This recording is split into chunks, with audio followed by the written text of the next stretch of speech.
Hello everyone, Silent K here, and it's time to review the last batch of cards. That's right, only 3 videos this time. I gotta hand it to Cygames. They really kept on top of putting the cards on Twitter, made it very easy to collect them all. I didn't have to resort to scrounging around third-party websites or using fan translations. All very convenient for me. So let's get right into it with Bloodcraft. I'm going to start with the final legendary first, because it does have some synergy we need to talk about. First up, Jormungand, legendary, 6 mana 5/5, last words, whenever your leader takes damage during your turn, deal 1 damage to all enemies. This effect is stackable and lasts for the rest of the match. So while self-damage synergy isn't really new, this card is more about general synergy and continuous burst damage, rather than just trying to get value out of a couple specific cards like Bloody Mary or Revelation and other vengeance cards. With this card you would want a bunch of self-damage just to proc this effect however many times you need to clear the opponent's board and or deal face damage. It's a little bit slow since it's a 6 mana card that has to be played and killed before it goes into effect, but this could easily see some play in aggro decks since it does give +1 damage to cheap cards like Precious Bloodfangs, Bloodwolf, Serpent Charmer, Spiderweb Imp, Razor Claw, and Disagreeable Demon, to name a few, as well as clearing the opponent's board at the same time. It also means we should take another look at cards we've already reviewed for this set to see if they might see play in a Jormungand deck. There was Gunlod, obviously still trash, and Fulminous Demon, but the only real upgrade Fulminous Demon gets is that she does a 1 damage AoE regardless of whether you're in Vengeance or not, which still isn't a really strong effect, so the scores for both of those cards will remain the same. I think if Jormungand ends up creating a deck, it's going to have a lot of cheap cards to burst down the opponent, rather than mid-range cards that deal 1 or 2 damage, since you can only combo 1 or 2 of them per turn. It's basically going to be like Karabat's Blood with Jormungand in place of Karaboss. Overall, +1. Next up, Scorpius, 2 mana 1/2, Bane. Whenever this follower attacks, deal 1 damage to your leader.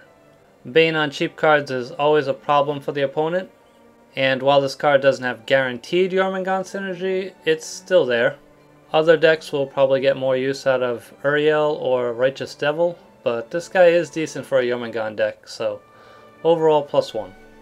Next, Venomous Bite, 3 mana spell, deal 4 damage to an enemy follower, put a serpent into your hand.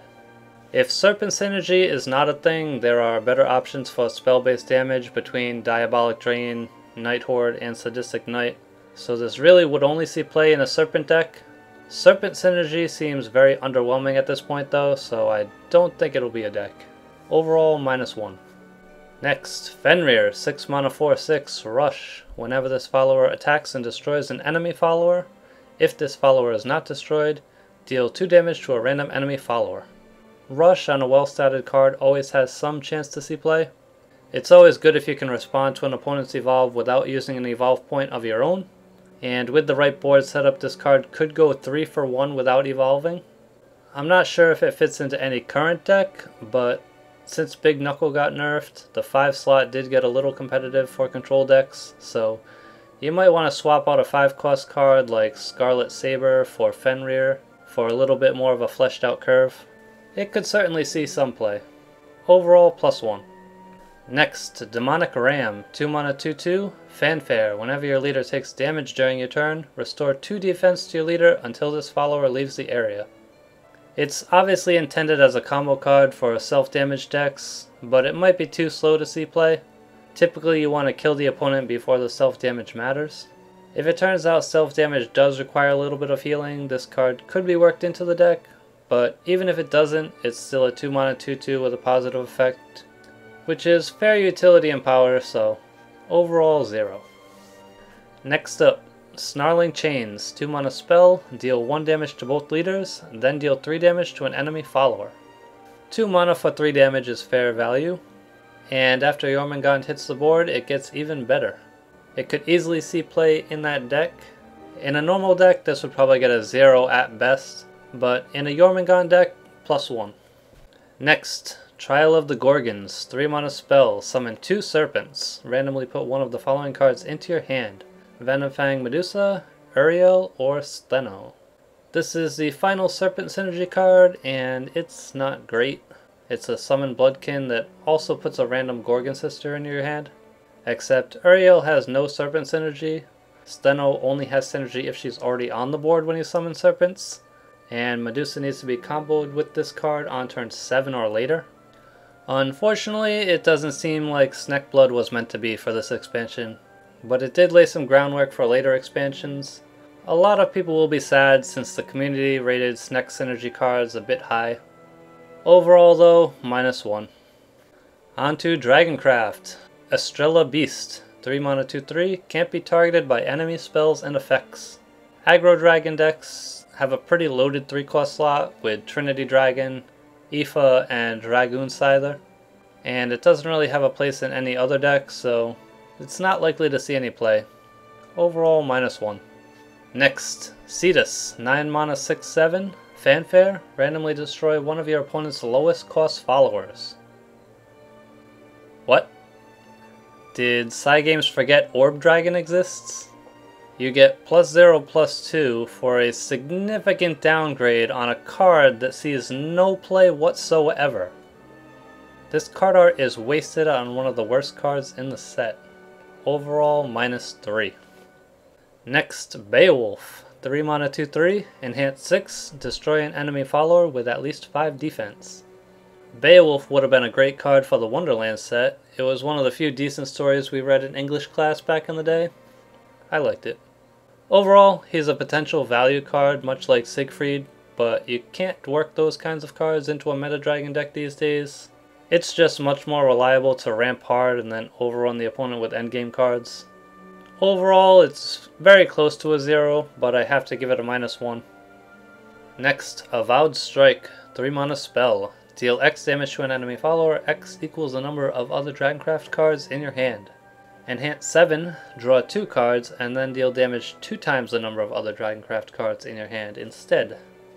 Damage and card draw in one package with the flexibility of Enhance. It's certainly not a bad card. I'm not entirely sure how it would be worked into a typical dragon deck, since your other damage dealing cards and card draw have additional utility already. You have Breath of the Salamander, which is single and multi-target removal, and you have Draconic Fervor, which draws cards and ramps. So it's kind of hard to replace one of those cards. Maybe you replace a flex card with it. It's hard to say, but it could see some play. Overall, 0. Next, Star Phoenix, 3 mana 2/2, Rush. Last words, the next time you play a spell, put a Star Phoenix into your hand. This card has the same problems I mentioned with Magic Gun Hunter, except it's even slower. 3 mana to deal 2 damage isn't good enough, even if it doesn't ultimately cost you a card. It should be noted though that this card has some minor synergy with Prime Dragonkeeper. Together they can rack up some decent value.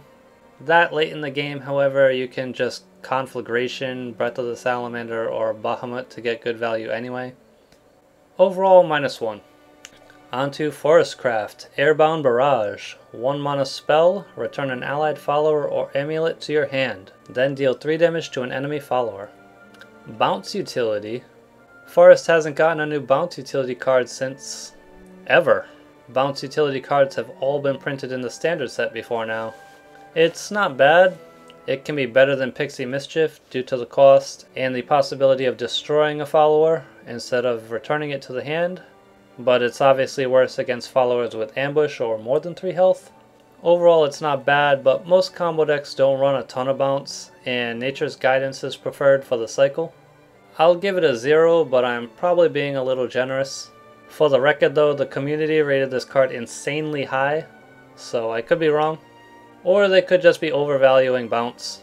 Typically decks only run 3 or 4 bounce cards, not counting Ancient Elf, and it's kinda hard to beat Nature's Guidance. Next, Fida the Gentle Elf, 2 mana 2/2. Whenever this follower's attack or defense is increased by a spell or effect, draw a card. Forest does run some buffs in combo and mid-range decks with Blessed Fairy Dancer and Elf Knight Cynthia, but those cards are typically win condition scenarios rather than general purpose buffing. Despite having a lot of tokens, Forest doesn't really excel at Zoo, which is the type of deck that would normally run general purpose buffs. If Zoo Forest ever came about, this would be a great card for it, but as of right now I have to give it a -1 since it's basically a vanilla 2/2 in any current deck. Next, Dollar Blade Demon, 6 mana 5/5, Clash, deal 1 damage to all enemy followers. Shadowverse currently has a ton of these mid-game cards that have a 1 damage AoE effect. None of them see any play, and this guy isn't any different. A card simply needs to do more for 6 mana. Overall, -2. Next, Venus, 5 mana 4/5, Fanfare, put a Harvest Festival into your hand and change its cost to 0.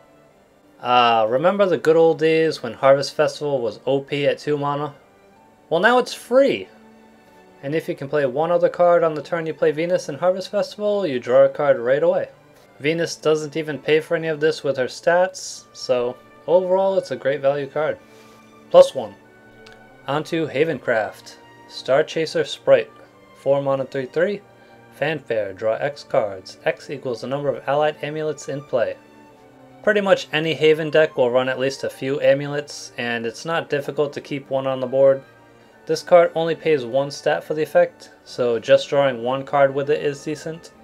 As for fitting this into a deck, you could try to swap out a flex card draw card like Radiance Angel or Judge of Retribution.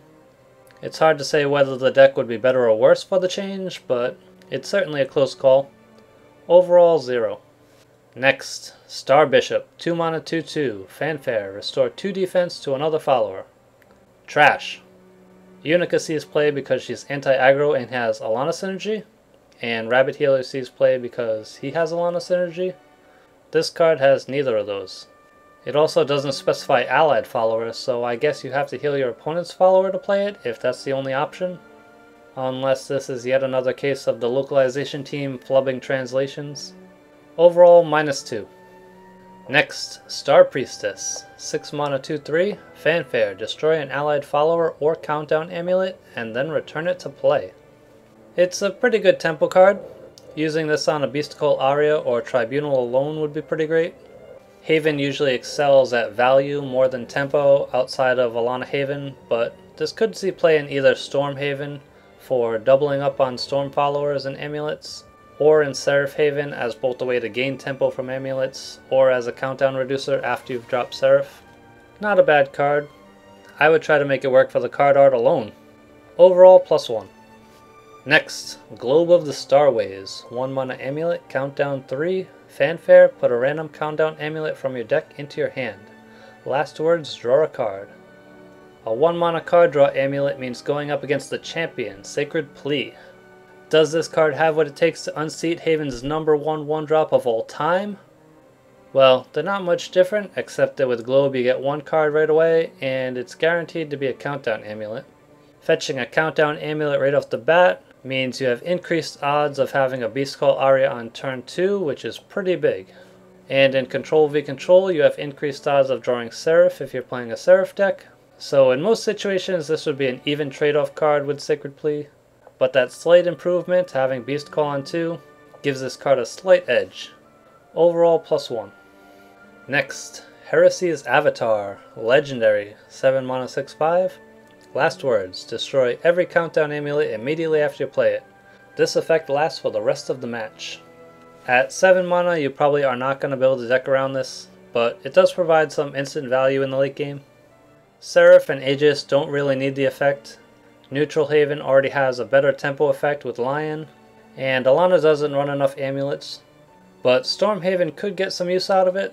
Storm Haven doesn't usually curve this high, but it does give immediate burst damage in the late game if you're struggling to deal the last few damage. And if you want to try a Grail deck, it could be useful there as well, although I don't think a Grail Haven deck will enter the meta due to this card. Overall, +1. Next, Aether of the White Wing, Legendary, 6 mana 1/3, Fanfare. Randomly put one of the highest cost Havencraft followers, excluding Aether of the White Wing, that costs less than your total number of playpoint orbs from your deck into play. Then give all other allied followers +0/+1. Well now, the adorable Angel card isn't for the neutral set this time around. Honestly, this card should just cost 9 mana, and say Fanfare, put a Heavenly Aegis from your deck into play, since that's the only card this works well with. Every other late game card Haven runs either has a useful Fanfare or is an amulet. If this card weren't legendary, then it could be a nice bit of fetch utility for budget decks running less than 3 copies of Aegis. But no Aegis deck needs more than 3 copies. So this card ends up being pretty redundant. The same is true if Heresy's Avatar ends up being a card in a major deck. You don't need that many copies of expensive cards. That said, if you have less than 3 copies of Aegis or Avatar and you happen to open an Aether, then you can combine them to effectively have 3 copies of your win condition. Overall, 0. On to Runecraft. Lorea, Dancer of the Sun, 4 mana 3/4. Fanfare, summon an Earth Essence if there are no allied Earth Sigils in play. Enhance 10, double all other allied followers' attack and defense. Earth Sigil fixing is a great effect for Earthright Rune. Earthright Rune is prone to the same problems lands are in Magic the Gathering. Sometimes you draw too many, and sometimes not enough. Cards like this ensure you both have an Earth Sigil for your Earthrights, but also that you don't fill your board with them. The Enhance effect is a win more effect, but it's obviously optional. And the normal Fanfare is pretty good as a replacement for any normal Earth Sigil slot. This card would be better if it were cheaper, but overall +1 for the utility. Next, Carl, Pious Instructor, 3 mana 2/3. Fanfare, summon an Earth Essence. Whenever an allied Earth Sigil comes into play, restore 1 defense to your leader. This is a slight improvement to Elementary Alchemy, minus the Hulking Giant synergy. But Elementary Alchemy isn't a card that sees play, and I don't think the improvement here is enough to change that. So overall -1. Next, Chain of Calling, 2 mana spell. Put a random Runecraft follower from your deck into your hand. It's a double cost insight with the ability to fetch just followers. The immediate thought is fetching Flame Destroyer and D-Shift, but D-Shift does run a bunch of followers, including Levi and Merlin. Although you do have increased odds of pulling one with this card, the second question is it worth the cost increase for the better odds? And the third question is, what do you swap for this card, if it is worth it? I'm no expert on rune decks, so I can't answer all those questions with authority, but I feel as though it's not really worth it. I could be wrong, but in any case, overall -1. Next, Star Reader Stella, Legendary, 2 mana 2/1. At the end of your turn, randomly put one of the following cards into your hand. So this is kind of a mixed bag card. You can't really get anything too terrible, but you can't really get anything too insane either, so you can snag a 0-cost Harvest Festival if you pull Venus. It doesn't really synergize with anything, but it's not bad value, and you aren't going to be screwed by the random effect. Overall, 0. On to Shadowcraft, Belinus, 2 mana 2/2. Last words, deal 1 damage to a random enemy follower. It's a rather underwhelming effect, except for the very niche scenarios where you can perfectly kill a 3 health follower or a 2 health plus 1 health follower. Overall, -1. Next, Caster, 4 mana 2/3. Fanfare. If only 1 allied follower is in play, gain last words, summon a caster. First of all, am I the only one bothered by her circlet not being centered? Cygames, please fix. It's like Hell's Unleasher, except the stats are distributed differently, and it is conditional. It's usually less painful for your opponent to deal with 2 2/3s rather than a 1/1 and then a 4/4.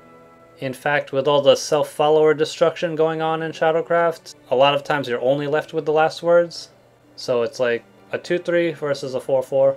No contest. Overall, -1. Next up.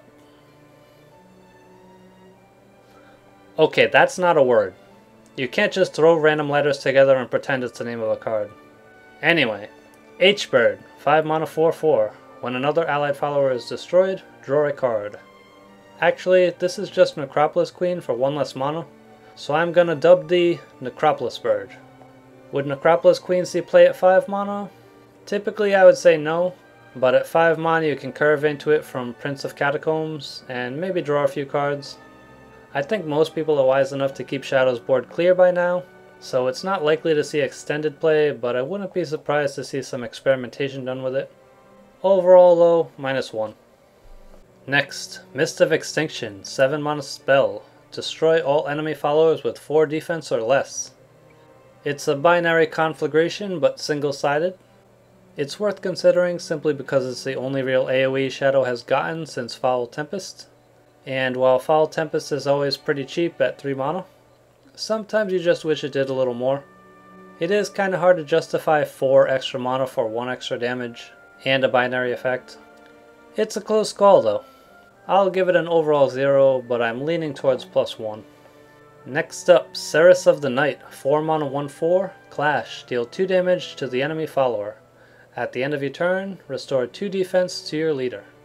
This card works a lot like Keelan, which we already looked at, and normally I would put a positive spin on it and say something like, if your opponent evolves something and leaves it on the board with 1 or 2 health, you can kill it for free with this. Except this is Shadowcraft, and they already have a better answer in the form of Little Soul Squasher. The stats are poor and the ability is outclassed, so I don't know why this was rated so highly by the community. Overall, -1. Next, Twilight Queen, Legendary, 4 mana 4/3, Last Words. The next time an allied follower's Last Words ability activates, activate that ability 1 more time. This effect is not stackable. Preemptive Erd for Mordecai. The only problem with that is the fact that these days you normally want to pull Mordecai with Nephthys, and this card doesn't have good Nephthys synergy. It's still a pretty good tempo or value card though, depending on what you hit with it. Twilight Queen has full stats, so if you manage to get a free lich or extra card draw or something equally useful, that's some good value. You can also double down on a card with Poisoned Apple, but that's probably moving into meme territory. Overall, it's good utility, but there's nothing too insane you can do with it right now, so +1. Onto Swordcraft. Pollux, 5 mana 4/4, Fanfare. Evolve this follower if there's an allied non-Swordcraft follower in play. I'm not sure why this fairly mediocre effect costs a stat point, but it's free rush if you're running a deck with a lot of neutral cards. If you're specifically running Neutralcraft, then you probably have better Swordcraft cards to dilute your neutral synergy with. Overall, -1. Next, Armor of the Stars, 2 mana spell, give an allied follower resistance to targeted spells and effects and +0/+2. The only sword deck that wants buffs is Frog Sword, but first, it already has protection with Ambush, and second, this doesn't buff attack at all. Frog Sword would prefer to run Keen Enchantment before running this card. It's a really shiny piece of armor. Ooh, sparkly stuff. But overall, -2. Next, Roundtable Assembly, 5 mana spell. Put 2 random commanders that cost 3 play points from your deck into play. What is with the obsession of 3-cost commanders, Cygames? Oddly enough, this is what Romeo and Juliet would cost if you had them both in your hand. But anyway, there are very few 3-cost commanders worth putting in your deck, so putting this card in your deck as well would very likely pull exactly those cards.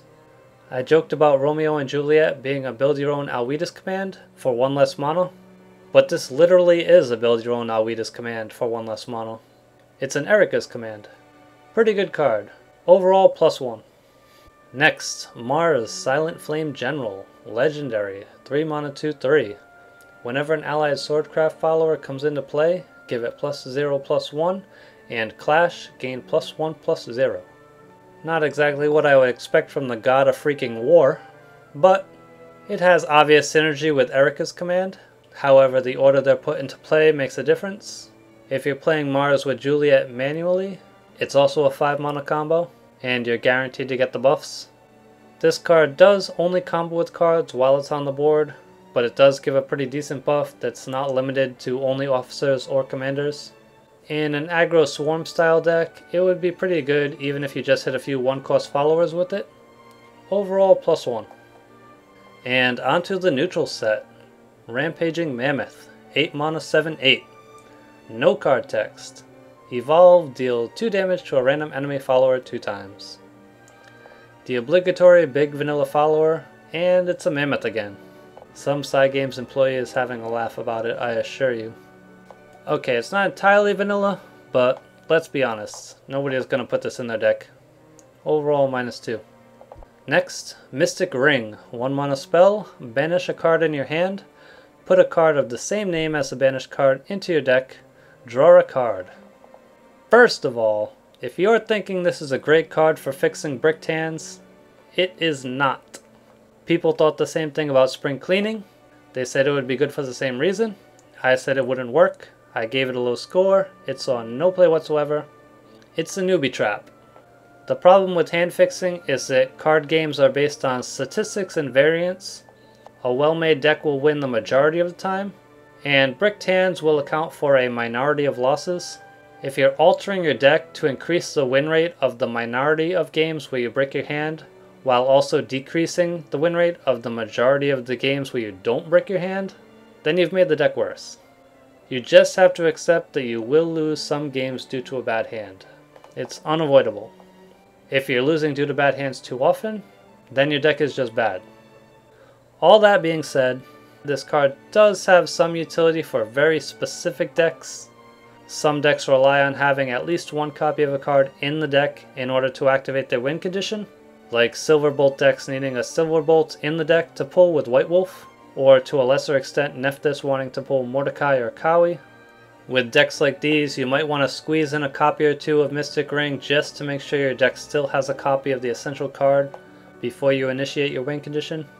But for general hand fixing, this is worth -2, since hand fixing is a newbie trap. But for those specific decks that require a card to remain in their deck, it gets an overall +1 for utility. And finally, last card of the set, Staircase to Paradise. 1 mana amulet, countdown 7. Whenever an allied follower is destroyed, subtract 1 from this amulet's countdown, enhance 5, subtract 7 from this amulet's countdown. Last words, at the start of your next turn, put 3 random followers from your deck into your hand. So you obviously get a countdown reduction every turn, and you're bound to lose a few followers along the way. So this realistically pops in about 4 turns when you play it for 1 mana. For 5 mana you simply draw 3. It only draws followers though, making it particularly good for aggro and zoo decks. Those decks can also play this right before they're forced to trade a few things into a ward to greatly accelerate the countdown. It's actually pretty crazy for those types of decks to keep their hand fueled. It's also a good card for the OG meme deck, Lord Adameme.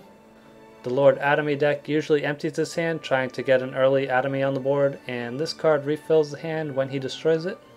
So once again, this card is insane card draw for certain types of decks, and it's in the neutral set. Overall, +3. And that's the entire set. Overall, I have to admit, I'm a little disappointed.